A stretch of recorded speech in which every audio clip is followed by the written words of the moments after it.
matibay at matatag. Dahil concern nating lahat yan eh. Dumadaan tayo minsan sa buhay na tayo'y naghihina.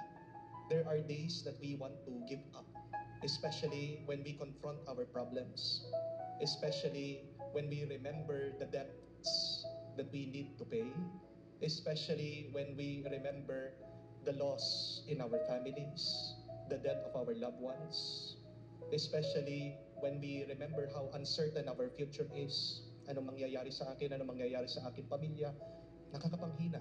And how we wish that we can be stronger like other people. Di po ba, minsan naiinggit tayo, buti pa siya, napakatatag niya, buti pa sila, napakalakas nila. Paano din ako magiging matibay at malakas? Paano ako magiging mas matatag?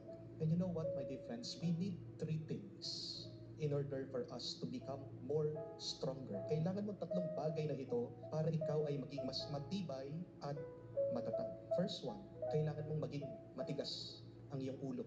Hard-headed. Father, di ba masama yun? Opo, madalas sinasabihan natin yung mga bata, tigas naman ang ulo mo. O sinasabihan natin yung mga ayaw magbago, mga nalulong sa bisyo. Ang tigas-tigas ng ulo niya, Father. Sinabihan na namin, ayaw pa rin magbago, ganyan pa rin. Yung tigas ng ulo can be applied in vices, sa masama. Pero bakit hindi natin subukan i-apply, gawin para sa mabuti, para sa pagpapakabanal ng ating pagkatao at kaluluwa? Hindi po ba? At anong ibig sabihin ng matigas ng ulo? You have a strong resolve. You are committed. Pag matigas ang ulo mo, kahit anong sabihin nila, wala kang pakialam. Pag matigas ang ulo mo, yung gusto mo, yun yung mangyayari. Pag matigas ang ulo mo, paglalaban mo, kahit ano. Di ba may kasabihan, sa taong gusto, maraming paraan. Sa taong ayaw, maraming dahilan. Bakit napakatibay niya? Bakit napakatatag niya? Bakit napakalakas niya? Kaya niyang lampasan lahat ng problema? Kasi yan yung gusto niya. Strong people have a strong desire and they will go and get it no matter what. Walang problema sa kanila, anumang maging hadlang, walang makakapigil sa kanila. Ask yourself, what do you really want in your life? At yan yung itanim mo sa iyong isip. Tigasan mo ang ulo mo at sabihin mo, ito ang gusto ko. Kung kayang gawin ng mga masasamang tao na maging matigas ang ulo, bakit hindi natin gawin din? Tayong mga may pangarap sa buhay na gusto nating mapabuti ang ating buhay at ang buhay ng ating mga pamilya. Walang masama kung matigas ang iyong ulo, lalong-lalo na kung ito ay para sa iyong pangarap. Walang masama kung matigas ang iyong ulo, lalong-lalo na kung ito ay makakapagpabuti sa iyo at sa ibang tao. Pero pangalawa, kailangan mo din ng malambot na puso. In order to be strong, you need to have a big heart. What does that mean? You need to love what you do. You need to love that dream and that purpose. Fear can motivate us, pero yung takot, agad nawawala. Ano yung nagtatagal? Pagmamahal. And there is a great power with love. Do not underestimate the great power of love. Meron po mga kwento tungkol sa mga magulang. Pag nakikita nila kanilang mga anak ay nasa panganib, lumilitaw po yung kanilang supernatural na lakas. Ang tawag po dyan, adrenaline. Meron pong isang nanay na nung naipit yung kanyang anak sa kotse, napakalakas ng nanay, nabuhat po niya. Meron pong tatay, nakikita niya, nahuhulog yung kanyang anak, napakabilis. Nasagip niya ang kanyang anak. Saan nanggagaling yung lakas na yon ng magulang? Sa pagmamahal sa kanilang mga anak. Ngayon, alam mo na ang rason bakit nangihina ka? Kasi nawawala na yung pagmamahal mo. Diba? Pag nawawala na yung pagmamahal mo sa asawa mo, pag nawawala na yung pagmamahal mo sa pamilya mo, tayo nanghihina. Ano magpapalakas sa ating puso, ang ating pagmamahal? Have the heart. Have a strong love. Malambot ang puso, puno ng pagmamahal. Yan na nagpapatibay sa atin. Yan na nagpapalakas sa atin. Pero pangatlo, at kahuli-hulihan, kailangan mo din magkaroon ng malaking pananampalataya. A strong faith. What does faith mean? It means you believe that nothing is impossible. Pag naniniwala ka na walang imposible, sige lang, lalakas ka, lalaban ka. Pero kung sa umpisa pa lang, sinasabi mo, hindi mangyayari yan. Di ba? Nangihina ka na. Anong ibig sabihin ng faith, ng pananampalataya? ito din ay isang relasyon natin, isang magandang relasyon sa Diyos, na naniniwala tayo, hindi tayo pababayaan ng Diyos. And if you have a good relationship, you would have great strength. But if you have a bad relationship, you will always feel weak. Kailan ka tumatapang? Kailan ka nagkakaroon ng lakas? Kung alam mo, meron kang kasama, kailan ka na panghihinaan? Kung napansin mo, iniwan ka na mag-isa. Di ba, kakayanin natin ang anuman suliranin kung alam natin, sama-sama tayo. Meron kang kasama, meron kang katuwang. Kaya nga napakahalaga po ng pananampalataya. Kasi kahit na mag-isa ka, iwan ka man ng asawa mo, magulo man sa pamilya, alam mo ang Diyos, hindi ka niya iiwan. Have that great faith. You will have that strength every day. And you would achieve the impossible. Alam niyo po, ang tibay, ang lakas, nasa atin na yan eh. Binigay na ng Diyos sa atin. God has already graced us with strength. Anong kailangan natin gawin? We need just to discover it within ourselves. Kailangan mo lang makita. Kailangan mong gisingin at kailangan mo pang palakasin. You need to enhance it. Huwag mong hanapin sa labas. Huwag kang mainggit sa ibang tao na mas malakas kaysa sa iyo. Kasi the good news is, my dear friends, you are already strong. We are already strong. We just need to believe it. We just need to remember it. We only need to feel it. It is already here. God has graced us. Kung nakayanan ng mga banal at martir na maging malakas sa gitna ng problema, kung kaya din ng ibang tao, kaya mo. And that is the good news. Halimbawa, kayo po ay kumakain sa isang restaurant o pumunta sa isang coffee shop at kayo po ay nag-order ng kape o kaya ng hot chocolate.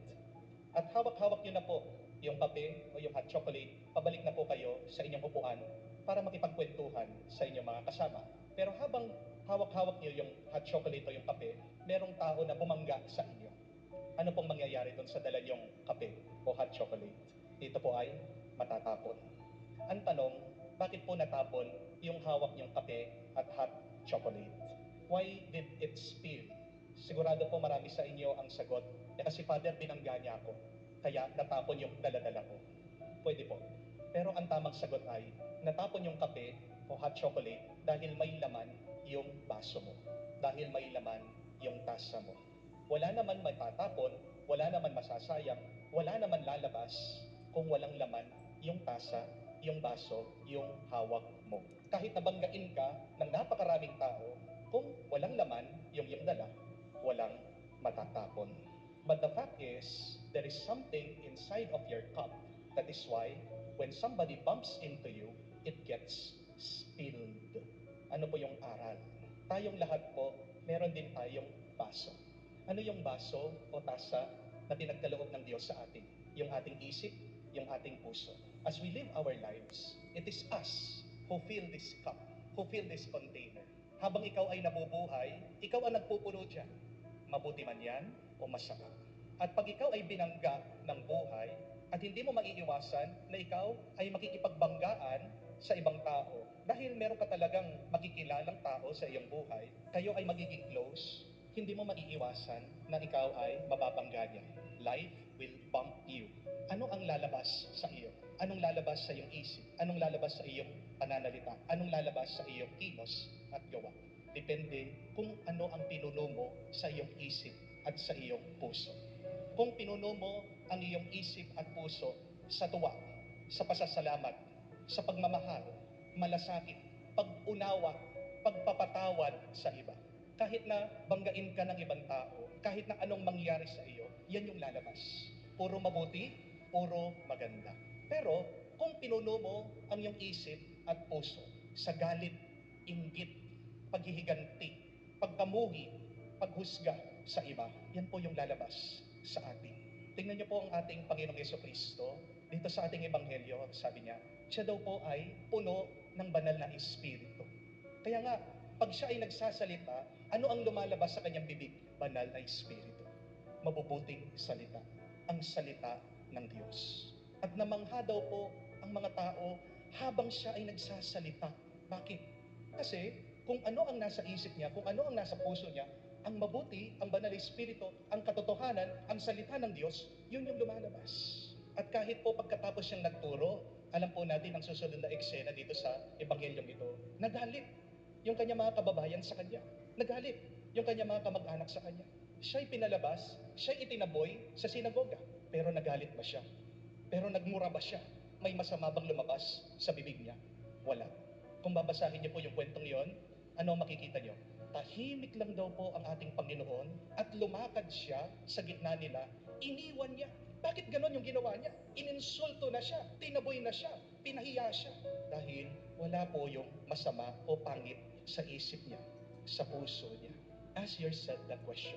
What is inside my cup? Ano ang nasa loob ko? Ano ang nasa loob ng isip ko? Ano ang nasa loob ng puso ko? Dahil kung masama yan, do not expect that something good will come out of your mouth. Bakit masama ang lumalabas sa iyo? Pagkaharap mo, mga kapamilya mo, nanay mo, biyanan mo, mga kapatid mo, kapitbahay mo. Minsan nga, pati sa social media, sa Facebook, sa YouTube, sa Twitter. Ang sasama ang lumalabas sa iyo dahil nag-ipon ka ng masama. Walang masamang lalabas sa iyo kung hindi mo pupunuin ang iyong isip at puso. Kaya ang magandang gawin ay bawat gabi bago tayo matulog, linisin natin ang isip at puso natin. Buksan natin ang ating isip at puso sa Diyos. Let us ask for the grace to be purified from these evil thoughts dito sa mga masasamang iniipon natin sa ating kalooban.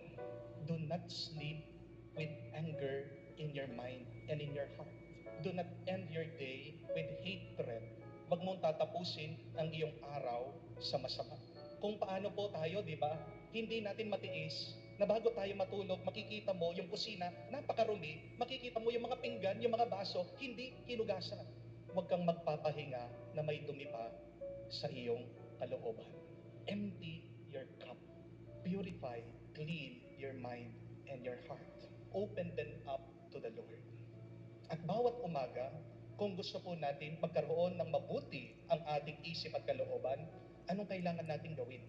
Tayo'y magdasal. Tayo'y makinig sa salita ng Diyos. Tayo'y magsimba. Tayo'y umingi ng awa, grasya sa Diyos. It is only God who can fill us with good graces because God is the most good.